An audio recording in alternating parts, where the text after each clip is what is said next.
The first time I saw the porcelain doll, it was perched precariously on the edge of the guest bedroom windowsill, its painted eyes staring blankly into the overgrown garden. A chill snaked its way down my spine, despite the summer heat. Mark, my husband, chuckled when I mentioned it. "Oh, that's just Beatrice," he said, his voice a little too dismissive. "Belonged to Olivia, probably should have gotten rid of it." Olivia, his ex-wife, the one no one talked about. We'd been married for 6 blissful months, or so I thought. Our life in this sprawling, slightly decaying Victorian house on the outskirts of town was perfect, picture perfect. Mark was a successful architect, charming, handsome, and seemingly devoted. I was a freelance writer, finally finding my footing after years of struggling. We hosted dinner parties, went on weekend getaways, and filled our days with the quiet, comfortable routine of newlyweds. Except for the unspoken shadow of Olivia. And now this doll. Mark claimed Olivia's death was a tragic accident. A fall down the grand staircase during a power outage.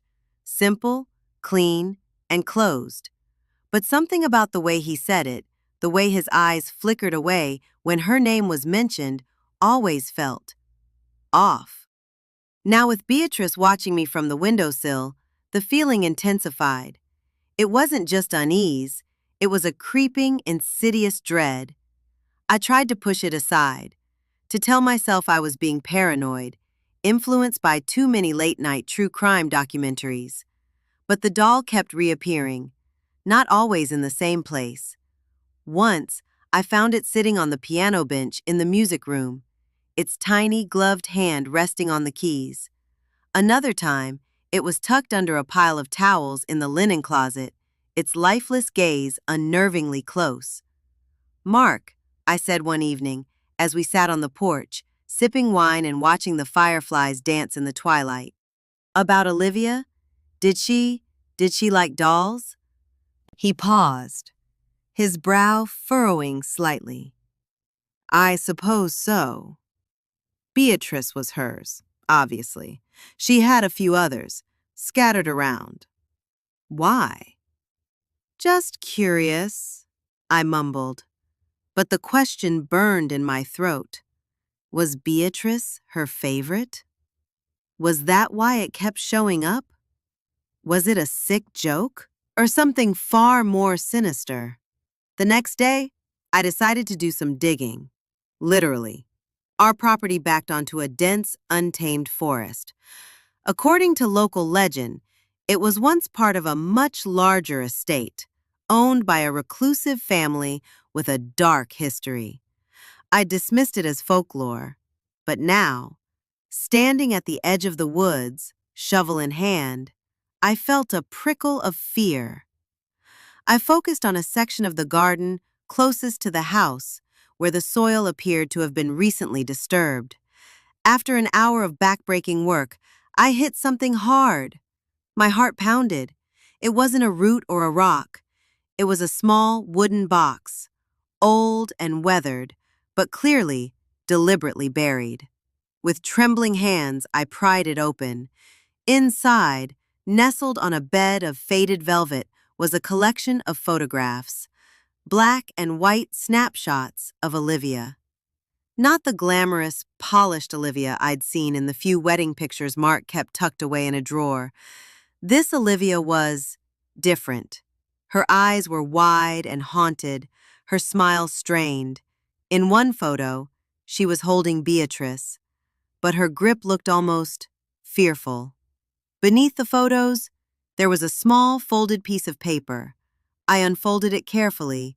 It was a note, written in a frantic, almost illegible scrawl. "He's watching me. I can't trust anyone. The dolls, they're everywhere. He says they're a gift, a reminder of his love. But they're not. They're a threat. I have to get out, before it's too late." The blood drained from my face. Was she talking about Mark? The dolls. The constant reappearance of Beatrice. It all clicked into place with a sickening thud. Olivia hadn't fallen down the stairs. She'd been running from him. I stumbled back towards the house, the box clutched in my hands. I had to confront Mark. I had to know the truth.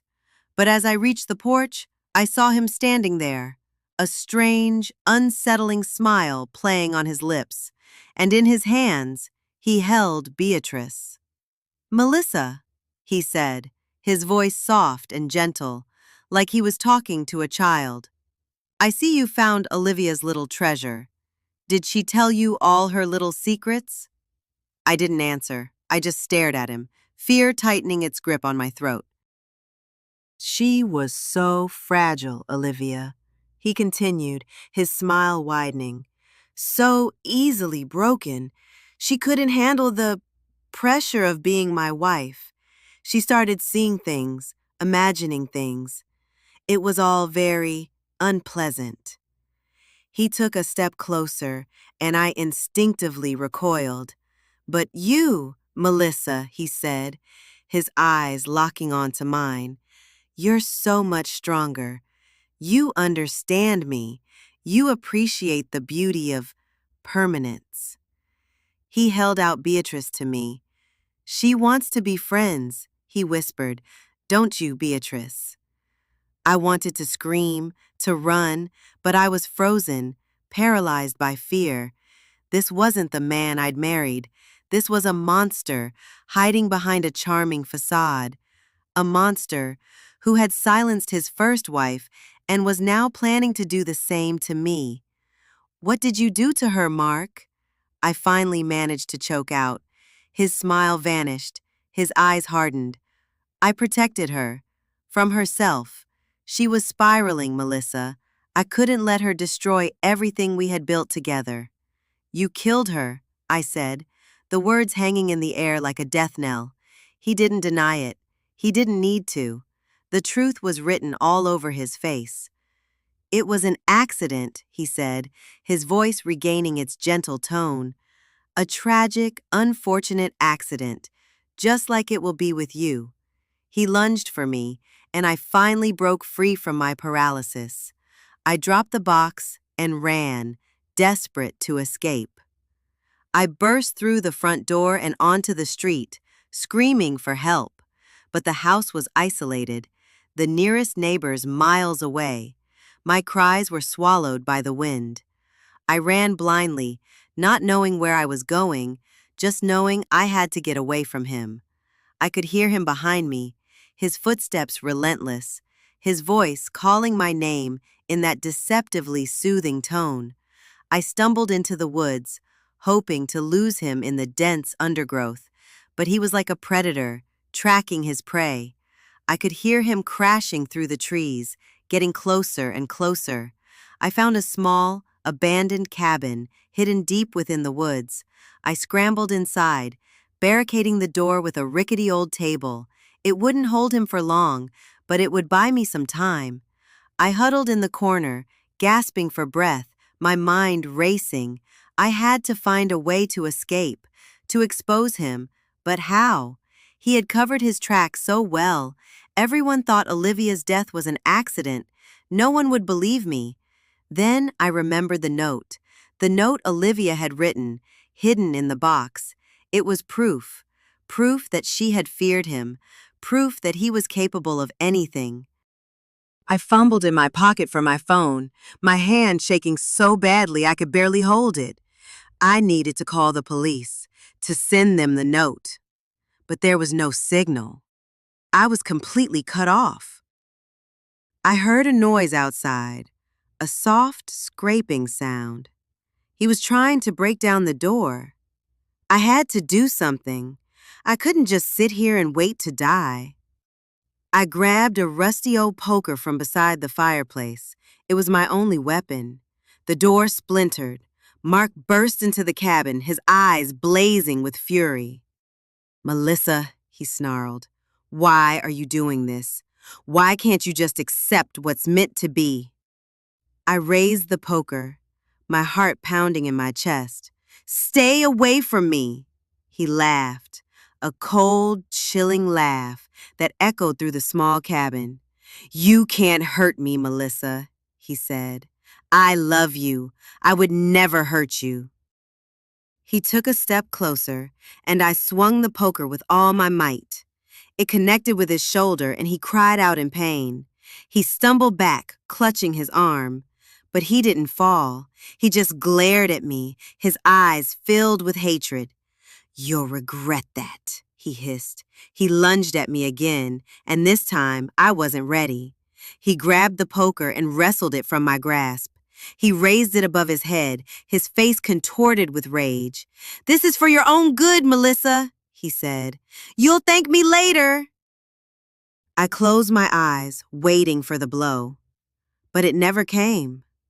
I heard a loud crack, followed by a thud. I opened my eyes and saw Mark lying on the floor, unconscious.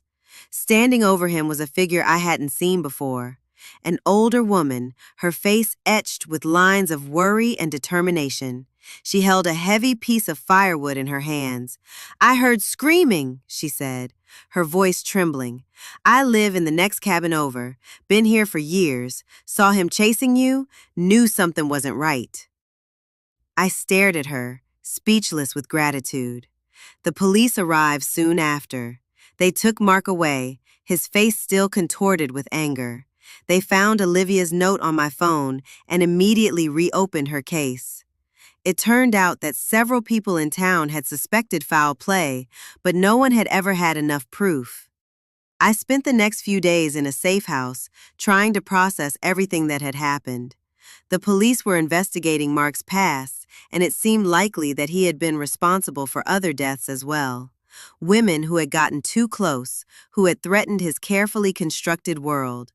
As I waited for the trial to begin, I couldn't shake the feeling that I had narrowly escaped death, that I had been just another pawn in Mark's twisted game. But I was alive, and Olivia's story was finally being told. Her death would not be in vain. The trial was a media circus. Mark pleaded not guilty, claiming that Olivia's death was an accident and that I was a delusional, attention-seeking liar. But the evidence was overwhelming. Olivia's note, the testimony of the woman who had saved me, and the discovery of other incriminating evidence in Mark's house all pointed to his guilt. He was convicted of murder in the first degree and sentenced to life in prison. As he was led away, he looked at me, his eyes filled with a cold, chilling hatred.